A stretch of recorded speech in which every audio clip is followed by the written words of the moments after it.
Hi, Brian.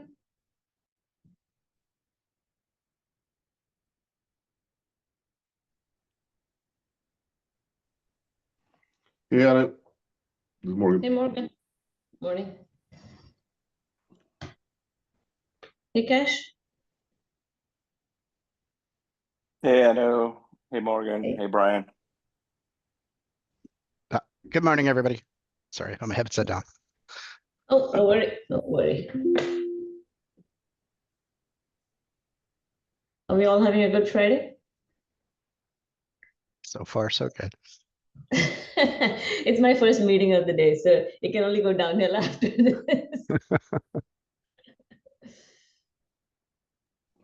That's good that this is your first meeting, you know. I'm on my third meeting. Oh my goodness. Yeah, Fridays only start at 8. Other days earlier, but none.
Yeah, let's wait another minute and a half.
Okay, we've hit 8:03, and I am sure people will join in as their interest.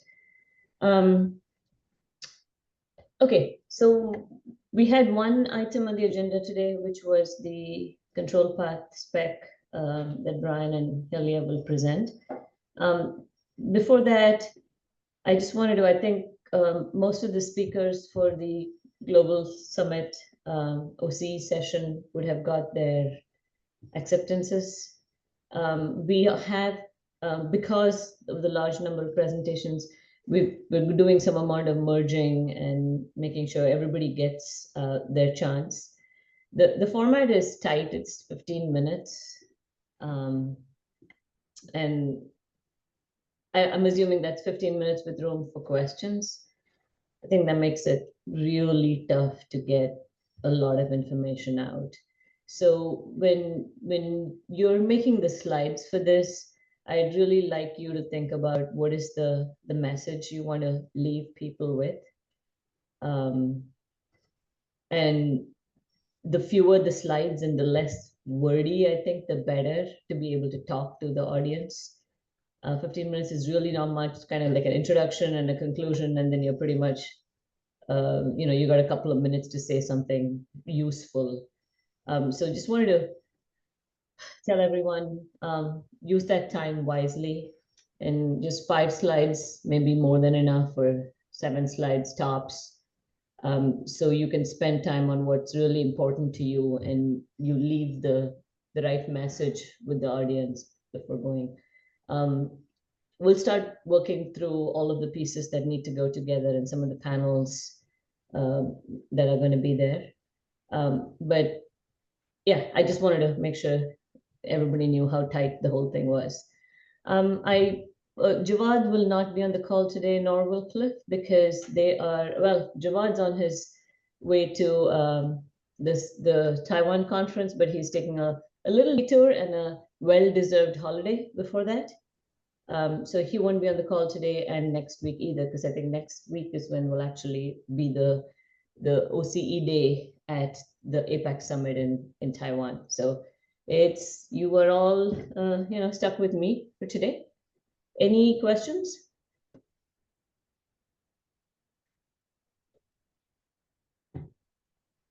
Okay, the one other thing I wanted to say, since there's a couple of people here who are team leads, workstream leads, is the reason I try to do the end of quarter folks getting together, project workstream leads giving an update, and I know it's a pain in the rear when somebody says, can you make a presentation or a slide deck?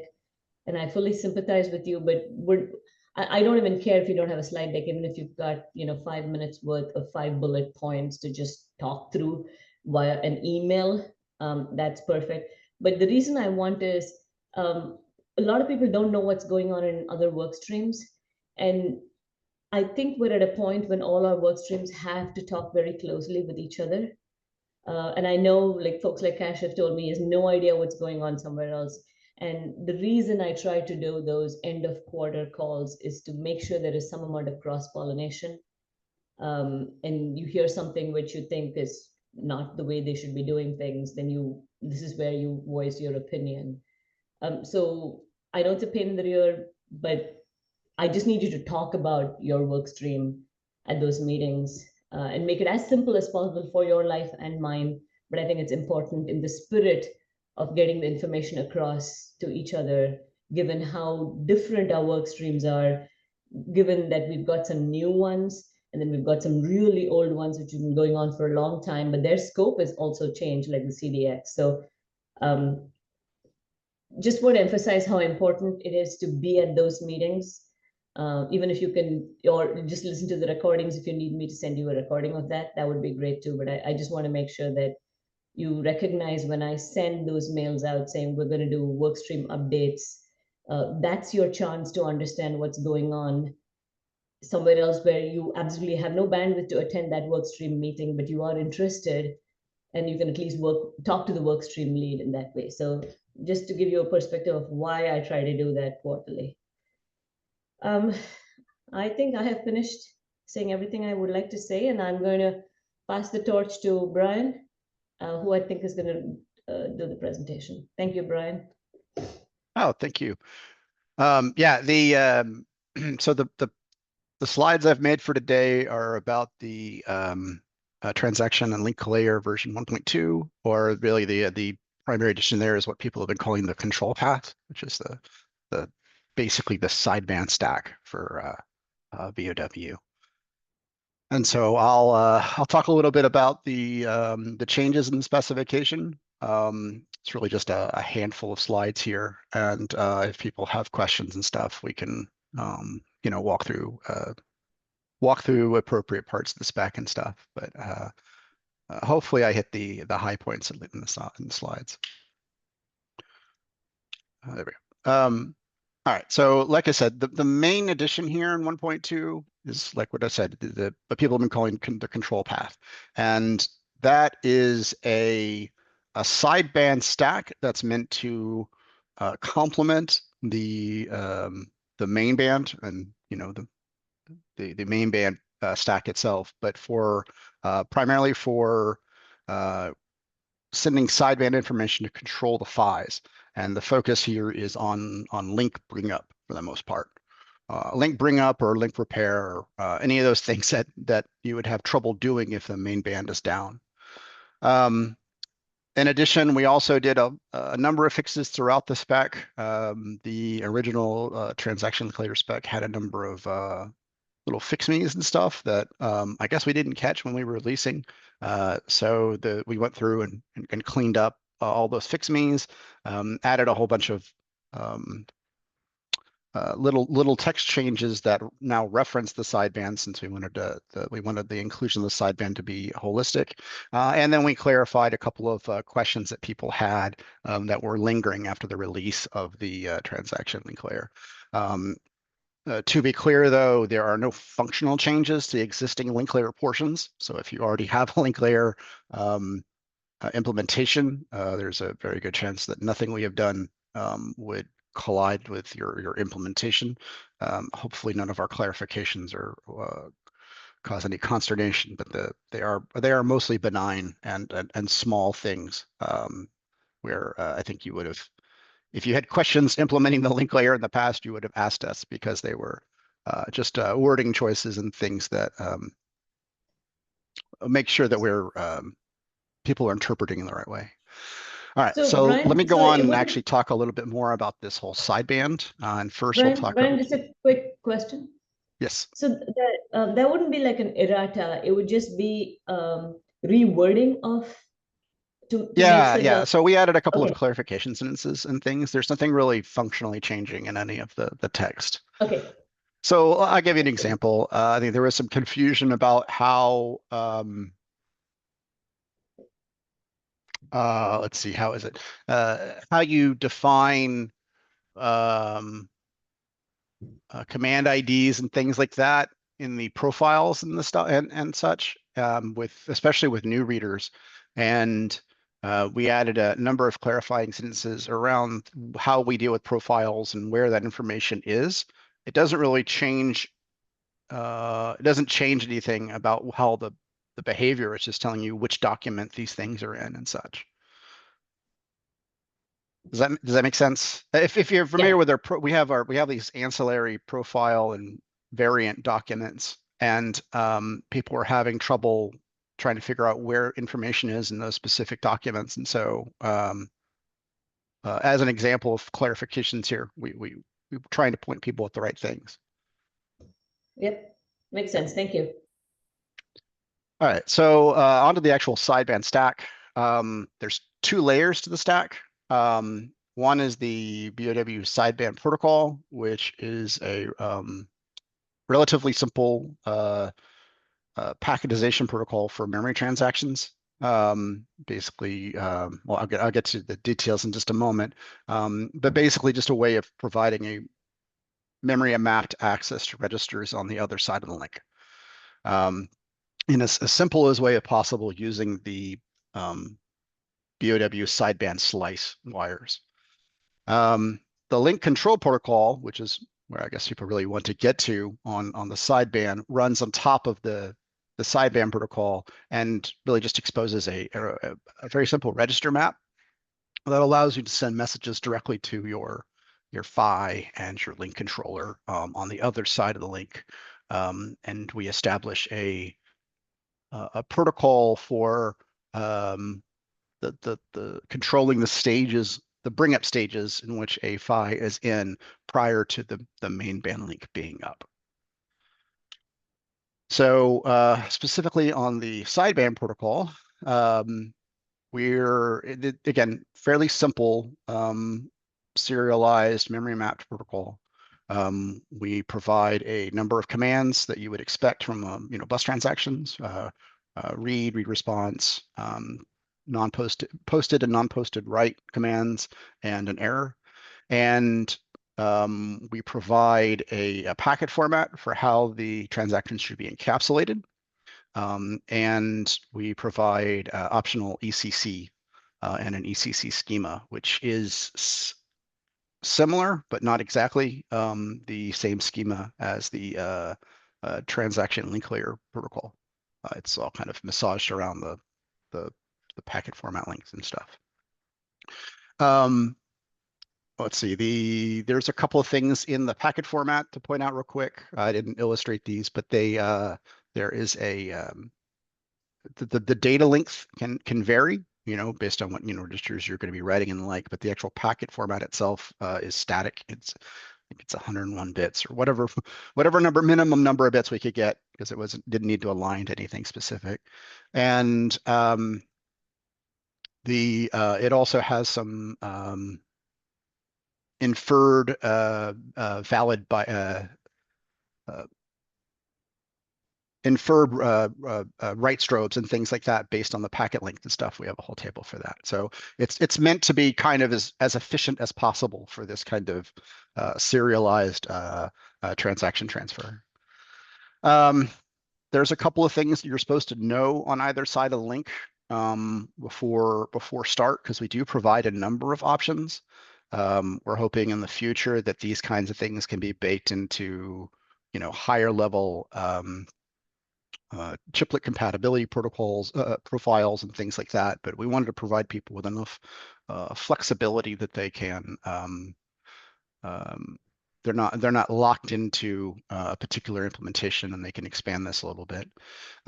Specifically, whether or not the type of ACC that's being used, because it all depends on what your error model is for your packaging and everything. We do provide both both posted and non-posted write behavior. Again, this is typically a function of what you're expecting in terms of system latencies and your resilience and things like that.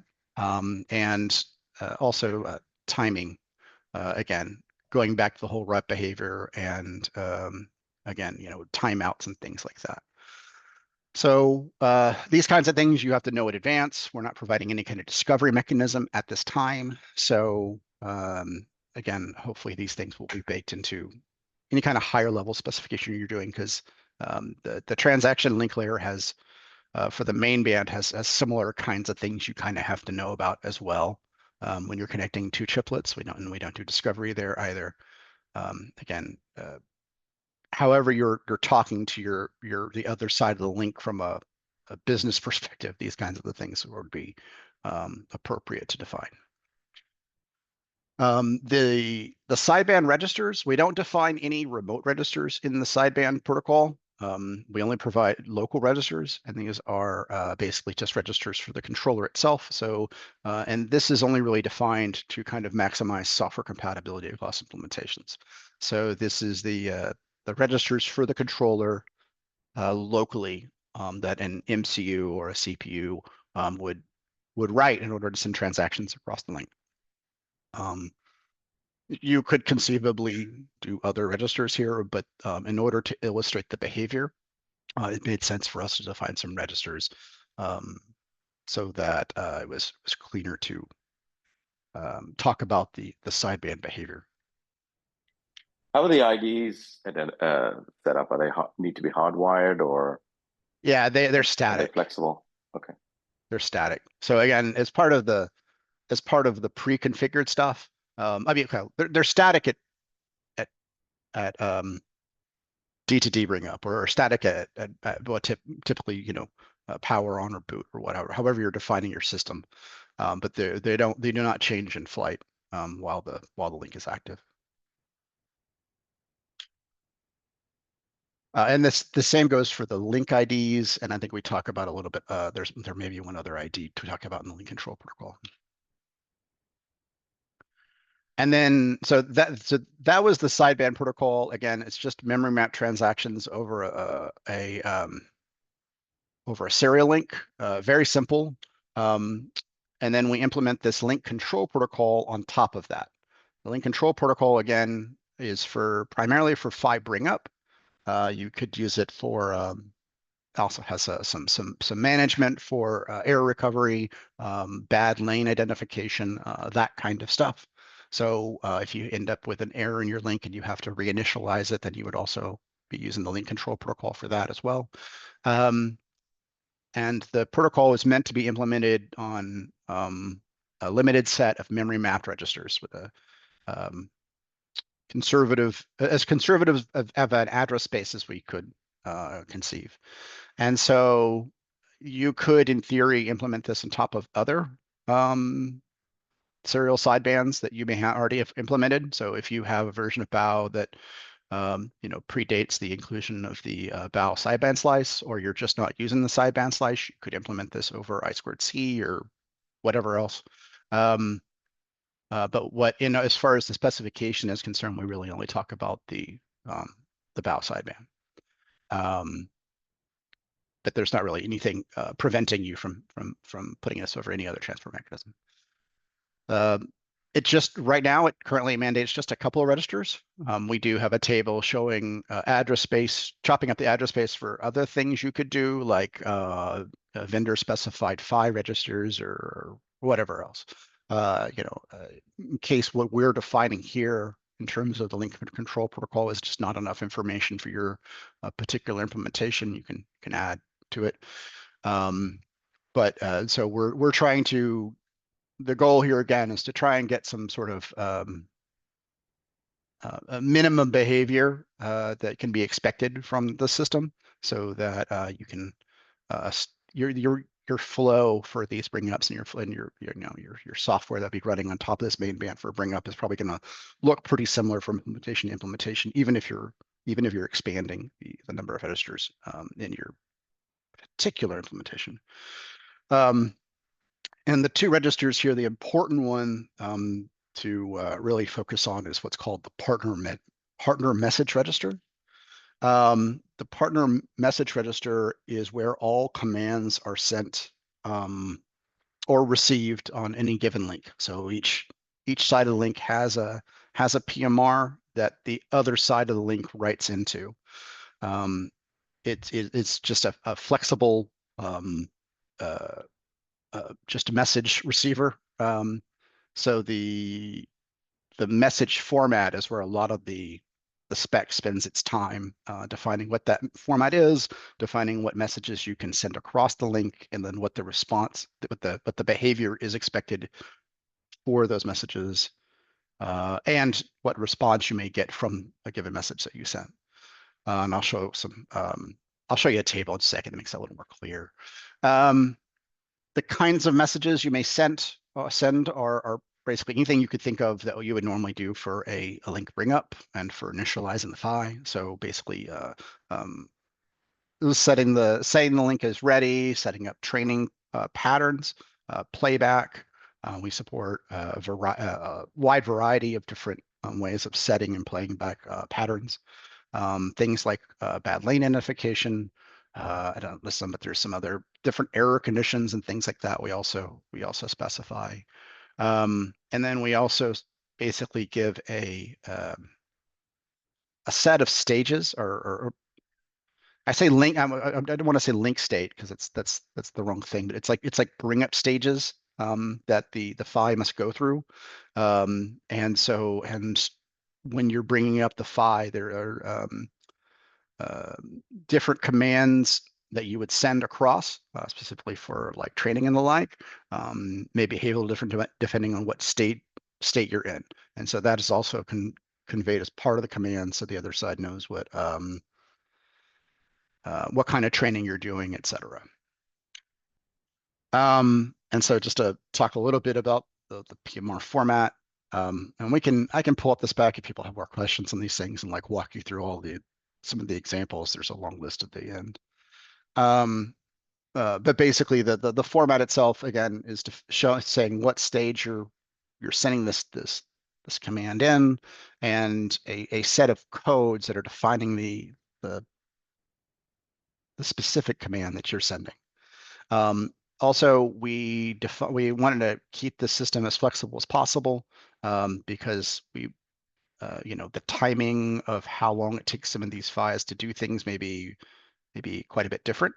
And so whether you need acknowledgements, in terms of like completions on commands and things like that, to make sure that you're synchronized, is somewhat of it's a sender decision. So whoever's sending the command makes that decision with a acknowledgement request flag. So for different implementations that may need different types of timing and synchronization of state, they can make that decision at link bring up time, how much time they need and what kind of response they need. And then the actual instruction codes that you use for doing instructions. We try to keep these as flexible as possible again. And so there are both primary and secondary codes here that define the type of instruction you're sending. And there's other tables defined that break that down even more. And then, like I said, in the spec, we have a long list of examples. I wouldn't consider those exhaustive, though the implementation that you assign to another set of primary and secondary codes that we don't cover may be open for interpretation. So really it's just the ones in the spec that we're really kind of focusing on guaranteeing.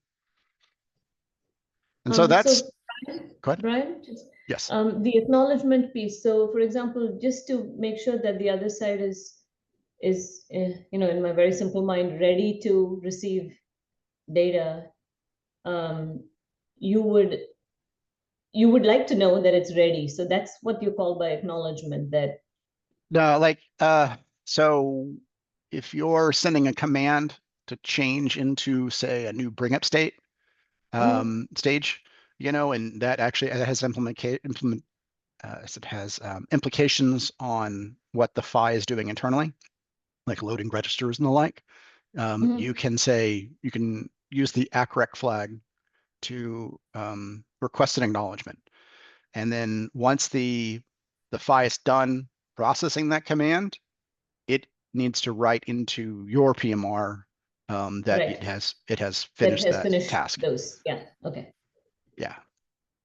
And so this is going back to timing and things like that. People may have you may have to go to memory or something like that for some of these things, right? So we don't want to put an upper bound on.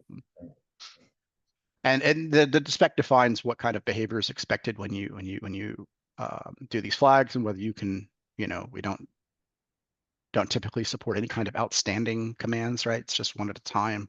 And so, yeah. So there's a couple of little clarifications while I'm here I wanted to highlight to the group, make sure we're clear. The existing spec is part of our, we were reading through it and handling a couple of little fix me's and things like that. Everything was ODSA. And so when we were going through, we changed that all to OCE. I don't know if that's right or whether we should be doing OCP or what. Is there like a, is this something people have also run into? So let me ask Kevin. Is Kevin Donnelly on the call? Maybe not. Okay.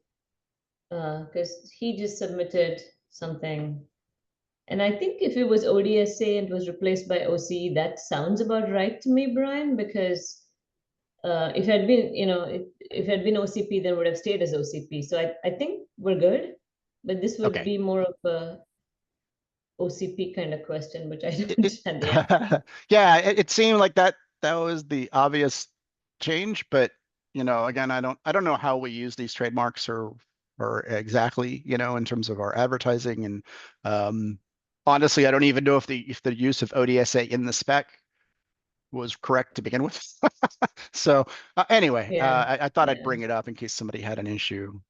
Yeah, I can take a look at just the file spec and see what it says. But it seems if you change ODS to OC, I would say it's good, but who knows? I'll let you know. Okay. Also, I noticed that specs kind of deal with authors a little differently. So currently, the only place we acknowledge authors, we have in this, sorry, let me clarify. In the forward, as part of the OCP header stuff, for the IP stuff, we do list the companies that contributed as a separate thing. But in the change log, we actually put, in the original version, it was David, because David was the primary editor and text contributor for the original version. But when we were adding the control path, it had actually changed hands quite a few times before we decided to merge it into this spec. And so there's a number of people that have contributed significant portions of text. And so we just put all those people in the changelog as well as authors. I don't know if there's any kind of guidance on how we document people that are actually contributing text, or whether that's something other groups run into, or if this is an issue at all. All right, just kind of do what we do want. Yeah, I'm gonna have to take your questions back with me. Okay, yeah, no problem. Just throwing them out there. And then we're trying to do some links, for references in here. Yeah, So for the bow spec, we had this conversation in a previous one of these meetings, and it was pointed out that really we should be using the contributions section of the website. And so I went and found like what the newest one for bow is for 2.0, and it does specifically still says draft on it. I wanted to double check that was the right link to use, and that's the right version of the spec, and if we're going to be referencing one in our transaction link layer. so I knew the bow spec is actually on it is on the OCP contributions page. Yes. And it shouldn't use the GitHub link. It should be that's what Okay. thought. Okay, that's good. So I've already made that change, but Okay. just again to point out that I assume that people know that the bow spec still says draft on it in big bold letters. Yeah. Yes, I have been made aware of this. I think it was Morgan who's on the call today. He's like, why does it say draft? It's supposed to be. Okay.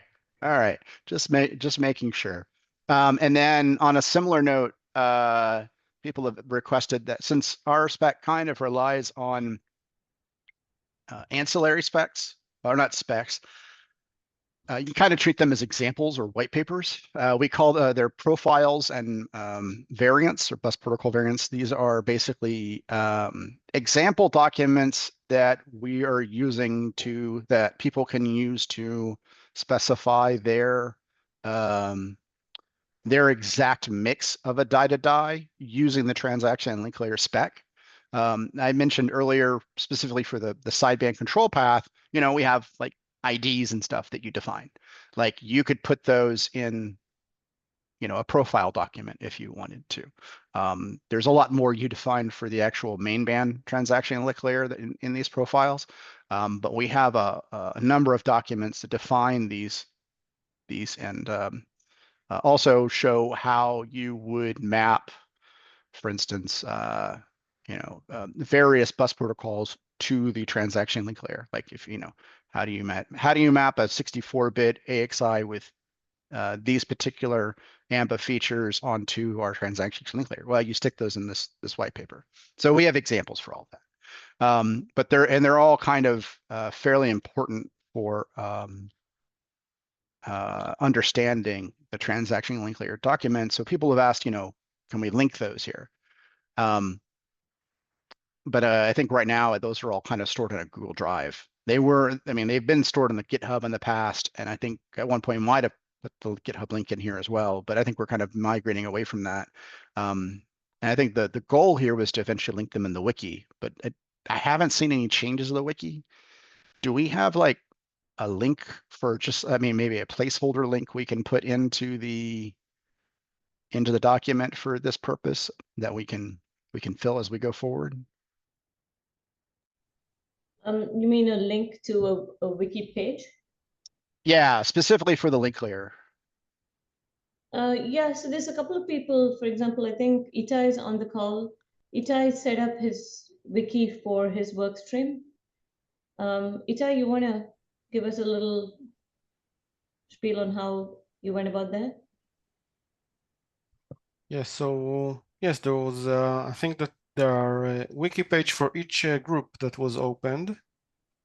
And I just, it's a little bit, it's not intuitive to edit this wiki format, but I used VS Codes and one of the application there to easily edit it.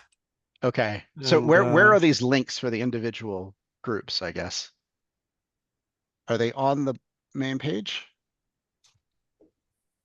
I think for the system group, it was on the main page. I'll try to look now.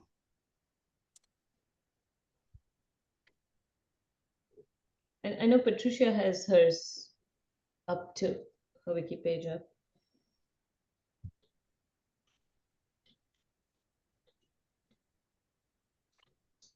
So I'm looking at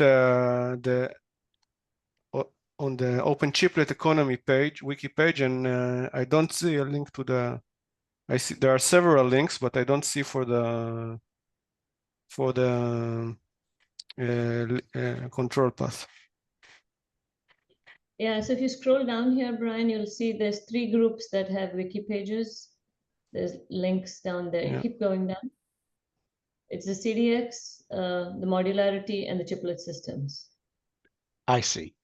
So Okay, so how do we? Brian, I think we kicked off a whole conversation about getting one for link layer, but I never really saw a response about this being generated. How do I get that so, generated? Brian, I'm going to send you the IT contact at the OCP. Okay, Kevin Kiefer, who's helped to set up all of this good stuff. So you should be able to have that. Okay. Anyone else who wishes to have a wiki page, let me know. I'll just connect you to Kevin and he'll help set that up. I'm going to do that right now as we speak. Okay. All right. Thank you. So I'll take that offline. All right. So so that ends my slides. If anybody has any questions about the spec itself, can you send can you paste the link to this spec? Yeah, hold on one second. Chat.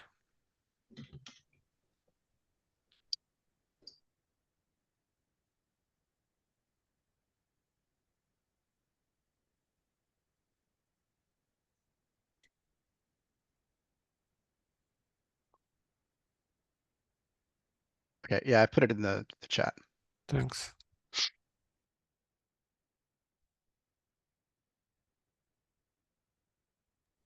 Yeah, I also sent the link to the 2.0 Bow 5 spec, which does say draft, but I am going to take that as I'm going to run with that and try to figure out how to make that undraft the draft. I'm just checking with Elad, who is currently on vacation, if he 100% agrees this was his final submission, which I believe it is, given it's on the OCP page. Okay, that's a slightly different link than I have, so I'll update mine. Are you pointing to the GitHub one? No, I'll show you. I went here and then I just clicked this link right here, and that takes you directly to the document itself. I think that takes you directly to this one right here, which I think is the same document. If I come down over here, It probably is the same document. It's just, yeah. It still says March draft 21st. version. Yeah, the date is Yes. 20. Yeah. But this seems like a better landing page, or yes, this sounds like a better landing page. So I was actually, I don't know how Kevin found it, but Kevin Donnelly found it, and then I shared it with Morgan and co. But it's good that it's here, and we would ultimately like all of our specs to be easily reachable through the main OCP page in the contributions. So we'll get your control path spec updated there too eventually. Yeah. Okay. Any other questions about the transaction link layer or control path or sideband or anything like that?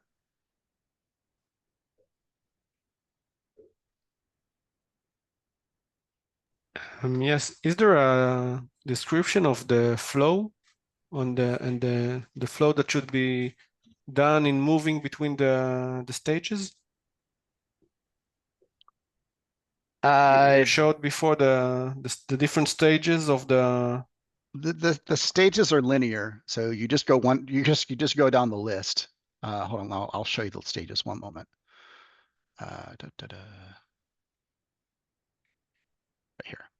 Yeah, so you start an establishment and you just go down to operational, and it talks about which ones you can skip, depending on your implementation. What makes you move between the stages? What is the That's defined conditions? in the messages. So there individual messages talk about definitively moving between the stages. So this is something I mentioned earlier. So we talk about how you construct messages, and then we give you a whole bunch of examples of messages, and then certain messages actually change the bring up stage or bring up state that you're going through, you're transitioning into. Though Okay, it is I see. kind of less. There are a lot of commands that can be used independent of the bring up stage, and there are some of the rules here I'd say aren't quite hard and fast. So if you do need to deviate from this, it's possible as well. Because they're not really phi state. There's actually probably another phi state kind of on top of this, right? So these are really meant to be it's more for command ordering than anything else. So in order to for the bring up, you need to go through all these stages and get to the last one, and then means that the link is up. Sort of. You need to start an establishment, and then you need to end it operational. The stages in between, again, there's caveats and descriptions for each one in the spec, but you can skip a number of them if you need to.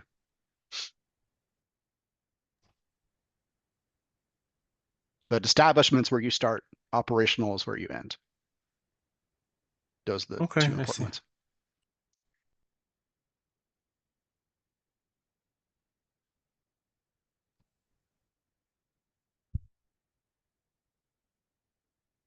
And then, like I said, we have examples and descriptions for each of the example messages that you can send across the link and the expected behavior, ability to load test patterns, running test patterns, setting bad lane,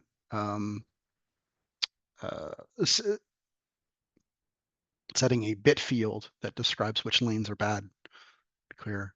Or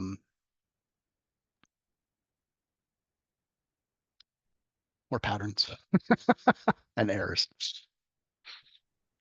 So how would somebody, if we go up one function up, right? I'm going to build a chip, right? And as people are looking at it from the higher level, right? So I'm going to do some security. I'm going to negotiate what voltage I want to do or the frequency or whatever, right? So is there messaging to set the voltages in some way? Is that something that would be set and controlled within this? So does there need to be another higher level version or let's call it a management controller? We have the ability And to set termination values. okay, but not the actual voltage that the Not thing's the running actual at. voltage. Yeah, I think that's outside. Okay. Yeah. Okay. So, people might want to do that for, different reasons, right? Or change the clock frequency for power management or power reasons or whatever, right? So that would be I'm trying to outside the think. So scope. for voltage, I mean, you kind of have to know that for sideband too. So again, that's almost in the pre-configured IP realm. Though there might Yeah, the thing is, if you think about somebody's implemented two chiplets, right? So we yeah. want to make sure that they communicate with each other, right? So I Yeah. think a lot of the spec was written if you're designing a chiplet subsystem, so you know everything. Does that make sense? And then you implement, Yeah. and it's sort of easier that way. But now if we step back and say, okay, we're really trying to get to a point where we know that this group of 3-4 chiplets can talk to each other, right? Yeah. And so I think There but I definitely don't needs know. to be a higher level specification. whether you're Right. writing it or we're writing it or whatever the case may be, you do need to know more stuff than there is in this spec in order to talk to each other. Right. And one of the challenges is the Phi team is in one silo, right? And then there's now the link layer control, and then now there's the management. At some point, everything has to kind of tie together, right? Yes. From that point of view. So okay, no, I think this is really great that you've gotten to this stage. I just think that it's like Itai was asking, okay, how we need something at the top layer that says, okay, this is how, My impression was that was what the systems team was working on. Some sort yeah, of higher level it's thing. still yeah, but it's somehow the systems team has to hook up with you, right? So Yeah. Yes, and then we are going to ask you soon. We are going to ask you to let us know what are the parameters which are important and what are the possible values, and then Right. we'll just document them. Yeah. So we're I would say pretty good about that particular piece with our because at least for the things that we care about in our layers, right? We break them out and enumerate them and say these are the things you kind of have to know, or we're assuming you know, right? Like the IDs and the timeouts and things like that. Yeah, and Brian, you put them, you enlisted them in, I think, first or second slide. And just reflecting some of the conversation that we had in the work stream, definitely the aspiration is that it's a plug and play, but we are far from it today. Yeah. But nothing we put in place, Brian, keep me honest, please, prevents us to get there. Absolutely. And even beyond that, with our initial implementation, we define, document formats that in things called profiles that have names on them and stuff. So, but I don't think anybody's at the point where we're like want to prescribe a profile and say people must do this, right? In order to, because there's lots of flexibility we want to be able to enable here. So that's why we're, I guess, keeping all of our profiles and stuff as more kind of a white paper or example level, because people can take those documents and add to them and use those for communicating between, multiple Chiplet partners and say, implement this profile, and we should be somewhat close to plug and play. But our profiles only really talk about the things that we care about in our layers. Ideally, you would need similar documents that include the other pieces as well, like you mentioned earlier, the voltage and or how many lanes and how is it organized, right? Exactly. So there's a whole bunch of other stuff that needs to be done there, and then how are you going to identify? You have an ID right now, which I think is great, right? So for the Phi, the moment you start addressing it or then wanting to route traffic, and it gets more complicated, right? Is a chiplet ID. So I think those are sort of the higher level issues that are also needed to be handled. And I know the 10 Torrent guys, whatever that document was that they came out with a month ago, addresses a lot of those. So so somehow we have to put everything together and then have your team's participation with the systems group, and then you can go back and say, okay, how do we want to do this so that something can be interoperable? I mean, we all know we have to get to plug and play, or this whole thing is pointless, right? So so I think this is great, by the way. So I'm not trying to be negative at all. I think this is great. We've got to this stage. We are focused on solving one little slice here with the transaction link layer. Yeah, and then I think once the systems group gets to a certain stage, then there has to be conversation both ways, right? To try and say, okay, what do we need? How do we do this, and so on. And hopefully we'll get to that point where, and at some point you may have to be more prescriptive than. The original idea was go do your own thing, right? Right, which is great for designers, but when business people say, what does this chiplet do and how do I use it? It's may not be the perfect solution either, right? So there's going to need to be some prescription to say, hey, if you, to your point, you have some sort of a system level profile and say, okay, if you have this profile or this set of profiles, or somehow this is how we can then interoperate. So right. And I think we've talked about a lot of this in the link layer group too, about profile prescriptions and things like that. And I think there's some gravity from some vendors to say, well, it doesn't need to be necessarily one. You know, you can define a couple of potential configuration options, and as long as we provide a way that these are easily switched between, and you can detect them and do these things, you could develop kind of an envelope of compatibility, you know, for different kinds of chiplets and a connection and things like that. So there's a lot of interesting tricks I think we can play going forward with how these these things are constructed, how we're doing muxing, and how we're doing compatibility. We don't have to lock anybody in per se. Right. No, I get that. So having multiple options or whatever. So exactly. So it just needs to be thought through.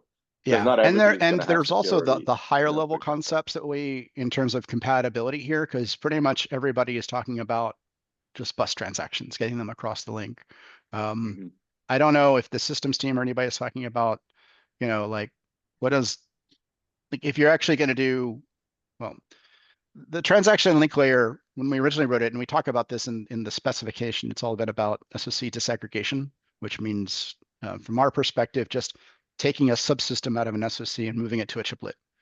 And if you're now talking about anybody's subsystem, not just your subsystem sits in that chiplet, right? Just getting the transaction across the link is just part of the problem.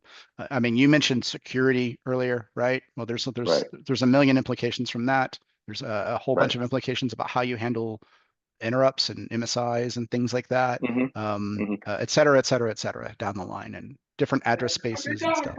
So those kinds of things eventually also have to be talked about at the, you know, the top level profile or whatever that we'll be using for communication, so that no one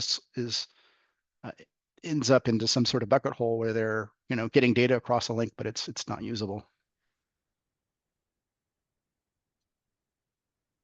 Yeah, I actually, Brian and Haley, if you guys could attend that systems thing, not every week maybe, but on Sunday, because I think this is where there's a lot of communication needs to happen. Okay, so you know what I'm saying, right? So I think it's just Itai, have we set up a time to have that team come and talk to the systems group and get other people involved? I think at some point we need to arrange that, so that, I know it's too much to ask to attend every darn meeting, right? Because I mean, everybody's so busy. But I think it'd be incredibly valuable to start doing that.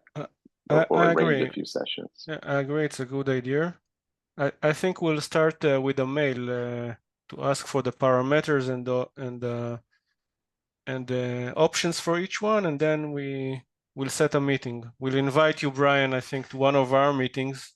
Sure. And then we can be aligned on the parameters and just document them at our system level.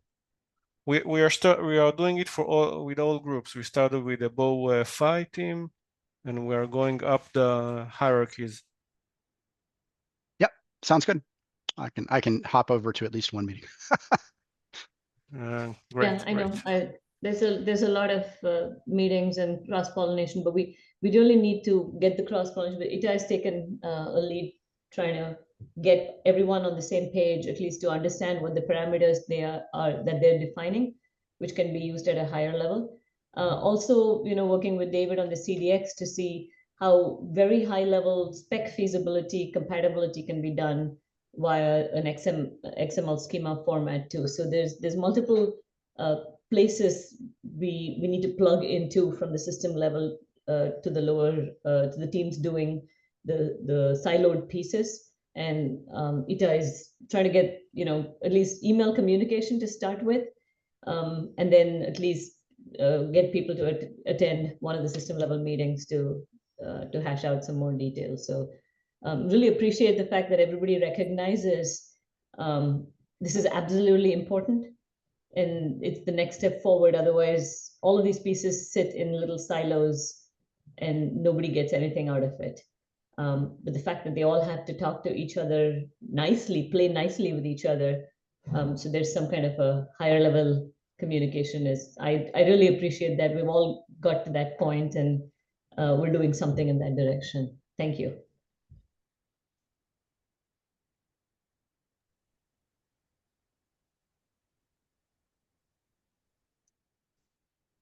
Any other questions for Brian?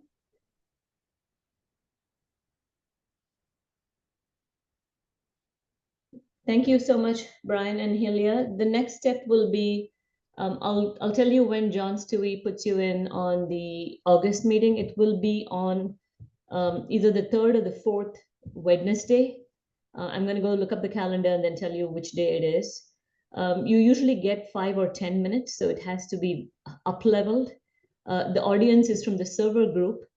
So it's a very high-level audience who've worked in completely different functions.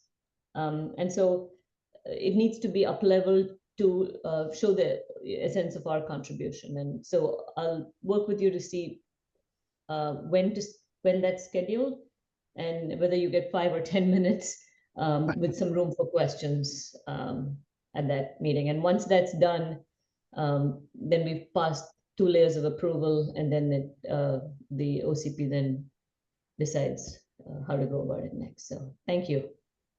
Okay. Sounds good. Thank you. Thanks, everyone. Bye. Have a Thanks, good everyone. weekend. Have a good one. Thanks. Thank you. Thank you. Bye-bye. Bye-bye. Bye. Bye.